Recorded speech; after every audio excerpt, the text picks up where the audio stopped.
Hello, fight fans, and welcome to the Combat Challenge podcast. My guest today is a lightweight MMA athlete who is signed to the prestigious Cagewarriors promotion. His professional record is 15 wins with only 3 defeats, and he trains out of the well-respected Next Generation gym under the guidance of head coach Paul Rimmer, Mr. Paddy, the Baddy Pimblett. Paddy, thank you so much for joining us, my brother. You're more than welcome, fella. Anytime. It's taken a while for us to get this sorted, but we've done that. Yeah, we're here. we've sorted it now. I even messaged you like an hour ago and said, look, are we ready? Are we ready? And then you're like, I totally forgot. And I'm like, oh, man. Been and done a strength session this morning, lad. Completely forgot all about it. But no worries. You're here now, aren't you, brother? Paddy, the first thing I want to ask you is the fight name, The Baddy. Can you tell us where that name came from, who gave you, and the story behind it, please? Well, the man you just mentioned, Paul Rimmer, he gave me it. You know what I mean? He just, it's a mad story, to be honest. It never got, thought of or not, and it just happened on the spot. It was my 3rd amateur fight, and we were fighting, and the announcer come in the back and said, he said to one of the other lads, Joel, have you got a nickname? He was like, no, just my name. And then he said the same to me. He went, so you got a nickname? And I went, nah, it's Paddy Pimblett. And Paul went, Paddy the Baddy Pimblett. And I just went, go ahead, sound. And it stuck. And it's been great. It suits you, brother. It suits your character, right? It does. I'm a baddie, but I'm a goodie at the same time. You know what I mean? It's not not just inclusive. That's true, my friend. That's true. Paddy, one of the things I ask all the athletes when they come on is to share with us your mixed martial arts journey. If you can tell us from a young age what sort of sports you got into and how you ended up where you are now. Well, to be honest, in Liverpool, everyone wants to be a footballer. You know what I mean? Everyone wants to be a footballer. Everyone wanted to be Steven Gerrard. So that's what you did as when you were younger. But when you got to about 9, 10, 11, you realised if you were good or shite. So you stopped playing. And that's what I did. And I didn't really do any sort of martial arts when I was younger. I never done judo or karate or nothing like that when I was a kid. I done a bit of boxing for a couple of months. Was going to fight and then never ended up doing it and just stopped going. And then I watched the UFC. One of my mates, Kyle Wilson, told me to watch UFC. I watched UFC, and then when I watched the next one live, I watched Belfort vs Franklin live, and I went to the gym on the next Monday, and that was it then. 2010 I started going on the 20th of January, and I've been there ever since. And which gym did you go to? Next Generation under Paul Rimmer. You know what I mean? I've never been to another gym. I've been inspired in other gyms and stuff like that, but I've never really been trained in another gym apart from when I've been to Henzo's in New York. So yeah, that's where I've got all my skills from, apart from me boxing, where I've been through with my other coach. Well, there's no harm in training and sparring at other gyms. It's like a homing pigeon where they'll go and train other places, but they've got their own base, right? Yeah, of course. You've mentioned Paul Rimmer. Are there any other coaches or mentors that have played a significant role in your mixed martial arts career? And if so, who and why? Well, yeah, to be honest, more recently, I've got Chris Williams, who's been helping me with me boxing a lot. He's my boxing coach. Over the past year, I've been proper focusing on my hands more so, and it's going to show in my next fight. So I need to thank him. And then I've got Ellis Hampson, who's was my training partner, now my coach. You know what I mean? He's been one of my best mates. He's been a big part of my career. Adam Vency, another one of my best mates, been there from the get-go. He's a coach and a fighter. And then we've got my dad and my girlfriend and my family for putting up with me, stuff like that.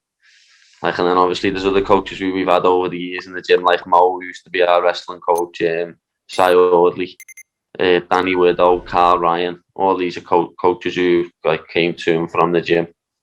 But there's always been Paul, Ellis, Adam, and for a good 5 years now, Chris Williams, who has slowly but surely become one of my best mates, and he's my coach. And I can't wait to show everyone my boxing in my next fight, lad. So would you say, if you were to break... one more, sorry. Oh. Paul Reed. Paul Reed's the man. That's where I've been doing my strength work. You know what I mean? Paul Reed's the man. I'm going to be in phenomenal shape for this fight, and it'll be thanks to him. He helps a lot of fighters, you know what I mean? If any fighters need any advice or need any help with anything, he's the first person to help them. It's testing times that we're in, Paddy, with the pandemic and COVID and everything else. How are you able to train and keep fight active during these testing times? Well, funnily enough, I had COVID myself about 2 weeks ago, you know what I mean? So I was training from home. I was having to get on the treadmill every day, do body weight stuff, do a row, you know what I mean? Shadow box, stuff like that. That's what I was doing in mine. Luckily enough, I kept my fitness up nice and kept my weight down, so I'm in a good position. I know a lot of other people aren't so lucky, and it gets them a lot worse, so I'm lucky in that respect. But when it comes to training, even though we're elite athletes and we can train, it is still difficult. We only get to go and train with a couple of guys because we're pros, you know what I mean? So only pros can train. There's a few pros in the gym, so there's only a few of us who can train, and we only get in once a day. So you've got to try and find another session elsewhere. So that's where I've been training from home all the time, doing rows, 5k rows and stuff like that, getting stuff done. That's what we're having to do, really. And you mentioned COVID, Paddy. What symptoms did you have, and how long did it affect you for? Well, I had diarrhea and a stuffy nose. The day I went for a jog before my test result came back, because I got one of them PCR tests, so I got it on the Sunday, and I went for a jog on the Monday morning. When I was on the jog, I was going to do 5 miles, and after a mile, I was like, "Ooh, the chest feels a bit wheezy. Yeah, what's going on here?" And then I come back to ours after 3.2 mile. It took me a little bit longer than it usually does as well. And I lied down for a little 5 minutes, just holding, just going, you know what I mean? I wasn't bad, but I was out of breath more than I should have been. I done a good 300 sit-ups and some squats after it, so I wasn't that bad, but I thought I had it then, and I got the text, and then just had diarrhea and that for the next few days. But 10 days later, I got a negative test. Well, it looks like you might have been one of the fortunate ones in the sense that your body's recovered and it's got a good immune system that's dealt with it, right? It's crazy as well, because my girlfriend lives with me, well, my fiance lives with me, stays in the same bed as me, and she never caught it. It's madness, isn't it? And she might even be a carrier. She might have it on her, but she might not have any symptoms of it. It's madness. Am I right in thinking Khamzat Chimaev, didn't he catch you? Is that why he was out of Leon Edwards' this fight? Yeah, it's being called off again, hasn't it? Is that it? Has he got COVID again? Yeah, have you seen that video? They did a little documentary on him. His manager was talking about him, and he looked zapped. No, I haven't seen it. Yeah, there's a documentary where his manager's chatting about him, and then at one stage he sat down, and the filming people come over, and he said, "Look, please don't film me," because he just looked completely zapped. And it's crazy. And again, it affects different people of different ages and different abilities in different ways, right? Yeah, it does. That's what I mean. It doesn't matter who you are, really. It depends what type of body you've got, because, like I say, I was all right, but boxing coaches got it as well. Added as well. He was bad for over a week, just in bed and just lounging around. Yeah, it does. It affects people differently, man. But I'm pleased that you're on the mend, and that's behind you, and that's been negative now, and you can crack on and get your training in. So you're saying because of having that pro elite status, although you can train, you're limited to the amount of people you can train with, right? Yeah, exactly that. But you just got to do the best you can, brother, aren't you, under these circumstances? Yeah. You've got to try and do the best you can. That's the thing. gym owners don't really want to open gyms as well. Like that's why we are lucky that we are elite status, because we can't go to weightlift in a gym. That's something that's quite annoying. That's why we're lucky that Paul Reed's a coach and he's got his own equipment. Like, I need to get something like that built for myself in the garden. Well, you know, you're talking about other gyms and stuff, and Liverpool has been in the media over issues where the police and other officials have been going to gyms and confronting gym owners that were trying to put up some resistance. Have you seen any of that? Yeah, I've seen a few little bits of it. I seen one the other day, what was bang out of order, where it was quite a few people come out of a gym, like, but police ran over with cautions and started whacking people because they were running away, and the fella whose gym it was got grabbed by about 12 police officers and it, and that was disgusting. Yeah, because the thing is, there's no look, if somebody's running away, they're not a threat to you as an officer, so you don't have to hit them just because you're not fast enough to catch them. Exactly. If they're coming to hit you, then yeah, you can hit them, but not if they're running away from you. Yeah, that's bad. I was speaking to Sean Martin, you know, from Hammer, and he was saying that a few times the police have been called on his gym because he's saying where it is. It's like near the town centre, and he's having to explain the reason why it's open, who are the people that he's even had to show YouTube clips of the people that stood next to him so that the officials can see that these guys are pro athletes. How mad is that you have to justify everything? That's what it's come to now, though. That's what I mean. It's a joke. You shouldn't have to do that, but that's what people are doing. Police are getting rang on gyms, and then people are turning up, and you've got to prove that you're professional and stuff like that. And it's crazy. The world's gone mad. Let's go back to your last fight. So your last fight was on Cagewarriors 113 against Decky Dalton, and he was coming off a 4-fight winning streak, and his professional record was 11 wins and only 4 defeats. So very similar to yours, and it seemed like it was evenly matched. Can you tell me about what you knew about Decky, what your preparation was, and then talk us through the fight? Well, I wasn't meant to fight Decky, was I? Decky he took the fight on like 10 days. He'd fought a couple of weeks before, so he was still fit and ready. And he took the fight on, I think it was like 12 days notice, because the person who was meant to fight couldn't get over because of COVID. And that's who I'm fighting now. The person who was meant to fight last year that come over because of COVID is my opponent for my next fight. But I ended up fighting Decky, and like, hats off to him for taking the fight, you know what I mean? But he's not on my level. There's levels to this, and he's just not on my level. And for those people who haven't seen the fight, Paddy, just talk us through how it started and how it ended and how long it lasted. Well, to be honest, I wanted to strike with him, you know what I mean? I wanted to use my range and work my striking off in that fight. But he he clipped me with a left hook, and it woke me up, you know what I mean? I always need that in a fight. I was just like, yeah, we're in a fight now. And then I think I hit him with a 1-2. And then he tried to throw a leg kick and fell down and like ended up on his back.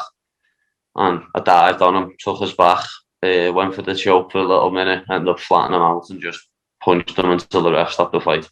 About 2.5, 3 minutes in or something. I can't remember what it was. Yeah, because when he ended up on his back, you were able to just pass his legs, and you were like a tight backpack on him. And I think as soon as, I don't know if it was by design or by accident, you kind of body triangled him, but you had hold of his arm within the body triangle. Do you remember? Yeah, his arm was just there, wearing it, so I just took his arm. And that must have been so frustrating for him, because at one stage, I think he's saying something to his corner team. I don't know what it was, but he's saying something, and he's kind of lifting his arm, and people, the commentary were thinking that he was saying, look, he's struggling to tap. Do you remember anything like that happening in the fight? Oh yeah, he was doing something with his hand like that, but I don't know what it was. I don't think he was tapping, but obviously when my corner sees someone's hand doing that, they're like, oh, what's he doing? Is he tapping? I think, and then when he ended up on his front, and you put a lot of pressure, and I actually thought you were going to end up armbarring the one that was trapped, because as you put your hips forward, it hyperextended his arm, but he was able to just kind of snug that out, and then you got your hooks in deeper, right? Yeah, I didn't even notice his arm was stuff like that, to be honest. I was just trying to focus on getting me, because I had a body triangle. I was trying to, where he went flat, I was trying to focus on getting it to 2 hooks so I could just punch. You definitely punched, brother. You definitely did. So, you've talked about your next fight. So can you share that with us? When is it and who is it against?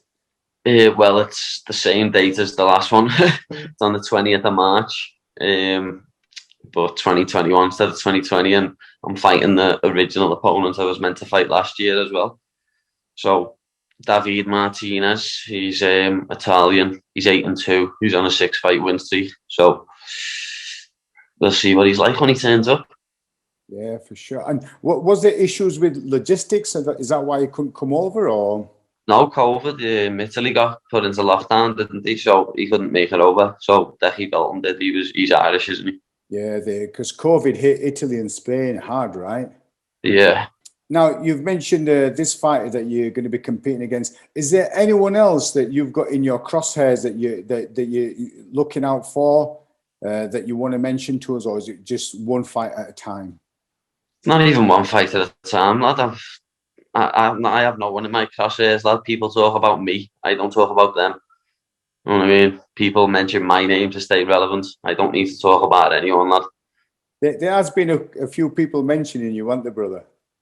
That's it, lad. People mention my name, lad. I don't talk about anyone. I don't need to. I stay relevant anyway. The other thing is, Paddy, I know you from like watching you on your MMA side of stuff. Have you ever done any grappling competitions? And if so, when was that and what was that journey like? Yeah, of course. When I was younger, like that's how you first start competing. You know what I mean? Like you first start getting into it by doing that. And I won my first tournament. Well, I entered as an adult and a junior because I was 15. So I done the junior division and the adult division, and I lost my first one in the adult and won my second, and then I won every match in the junior. So I ended up winning gold, and then I done another one, and I won gold in that. And then after that, was when I started fighting amateur. So I didn't really do that much grappling after that. I done the odd tournaments and done the odd little super fight. And then when I was coming back from injury last year, I got on Polaris, which was great. It's a show Polaris. Like, yeah, I fought a couple of months later. And then, as you know, now it's a different place. So a lot of these shows aren't like going ahead like they were. During the grappling that you did from a young age, your amateur career, your professional career, you've always had the guidance of Paul Rimmer.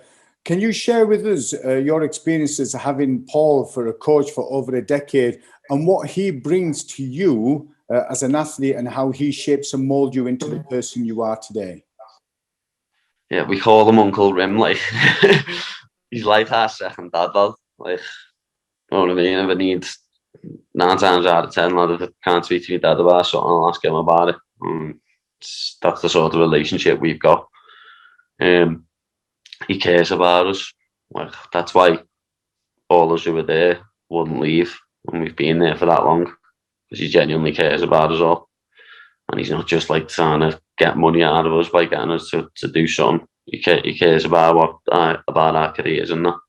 And that's why I'll always be with Paul. Even if I do go and do camps in America and stuff, Paul will always be in my corner. Definitely. It's a great bond to have in it, brother. Yeah, it is. It's a special bond to have, fighter and coach. You see, some people kind of struggle with that for whatever reason. The relationship doesn't work and then they move on to other gyms, or they end up losing a couple of fights and then instead of looking within, they kind of focus on the coach, right? That's it. That's what I've seen people do in the past. Know what I mean? They lose a fight or two and then they blame the coach, and then they'll leave gym and then they'll just get on the same in a different gym or not even fight. So it was pointless leaving anyway. Well, next thing you know, they'll be ringing Mike Platinum and getting him and his girlfriend in there. He's round the bend, him. That's madness. I mean, what did you think as a professional for Mike to have his girlfriend there? What were your thoughts on that? You know, I don't know her, but I'm sure she's not as as well known as a coach as other people. I would. You think I would not have my girlfriend in my corner. It just wouldn't happen. You know what I mean? I'd have one of my mates over my bed. I wouldn't even have one of my mates though. I'd rather have no one, because they're just gonna talk shit and confuse you. You need someone with a clear head who's gonna tell you what you think. You need a coach. You need people who've been there and done that. And your friend and your mates haven't done that. Yeah, because the person who's there as a coach, they're kind of like, they've got more of a peripheral vision. They can see stuff, you know, that you might not be seeing at the time because you might be focused on one attack, right? Yeah, exactly. That's what I mean. Like, they see things in the corner that you don't see because you're worried about other things. You know what I mean? You can focus on other things, and they spot stuff that you need to be looking out for in the next round. Well, Brother Paddy, you've had loads of fights, my friend. Out of all those fights, is there any fights that are quite rewarding to you? And if you could share that with us? Well, I've got a few. Like, one of my favourite fights is against Stephen Martin, because in like the first 10-15 seconds, he hits me with a big uppercut, a big hook, and drops me and proper rocks me wild. Like, he hits me with a punch and then hits me with another one as I'm going down. So he wakes me back up, and then a scramble, and I ended up getting to the end of the round and finishing him with an elbow. The last strike of the round, I hit him with an elbow, and it just gave him the biggest cut I've seen there. Like, I had blood all up my arm where it squirted out that fast after elbowing him. So, like, yeah, that's one of my favourites, because I can't even like remember that fight either. Like, after it, I was going bananas because of the adrenaline where it had been absolutely cleaned out. But then, like, I've got ones where, like the Julian Erosa fight, where it cut like 8.3 kilo overnight. So after 3 rounds, I was just like, I can't feel my body. And then for 2 rounds, it was just survival mode, and I survived and won because I won the first 3 rounds. That's a brilliant one. Other than, like, even the Soren back fight, like, I shouldn't have done that fight. Like, everyone thinks I'd say that the title fight, but I should have won that fight. You know what I mean? The Soren back fight, I shouldn't have even done. Like, my hand was cabbaged. My hand was bad. I shouldn't have even done it. And I'd done it just because of everyone else who was fighting, and all the fans that had bought tickets already that were coming to watch, and everyone, like, the show might have got pulled if I said, oh, I can't fight. So, you know, I couldn't do that to everyone else. And then I nearly finished him in the first round, and the one injury what I got on my body, well, I had 2, I had an ankle injury as well, but the injury, the main injury I had, ended up stopping me winning the fight because I couldn't get a tighter squeeze. Paddy, you've been involved in martial arts for a while, and you're at the Premiership level. If there's other athletes that are on that belt, but they're a bit lower than you, and they want some advice that you could give them, from your knowledge and experience, what advice would you cascade down to other athletes who are slightly behind you on the same journey? Talent only gets you so far. Hard work beats talent when talent doesn't work hard. You know what I mean? That's the name of the game. You've got to work hard. Got to be dedicated. I have been watching stuff about Kamaru Usman, and he's on hard work and dedicated man. Just doesn't stop. And, like, that's who you need to be, like people like that, if you want to have longevity in the game anyway. Definitely. Have you seen his, or do you know the result of the fight between him and Gilbert Burns? Yeah, I watched it last night. And what were your thoughts on the fight? It was a good fight. Very good fight. You knew it was going to be like that because they've trained together. You knew it was going to be a striker match because they've had that many rounds together. They know each other well. And Usman come out on top. But as I said before, I done a podcast on it last night with Layla and Ian Gary and Dan Stewart. That Usman, I just can't see any welterweight beating him. I just can't see it. The only one who might beat him is Leon Edwards because he's fought him before. In saying that, I think post-fight, Kamaru Usman had the name of George Masvidal in his Masvidal, yeah. I think that's just because he wants to finish him this time.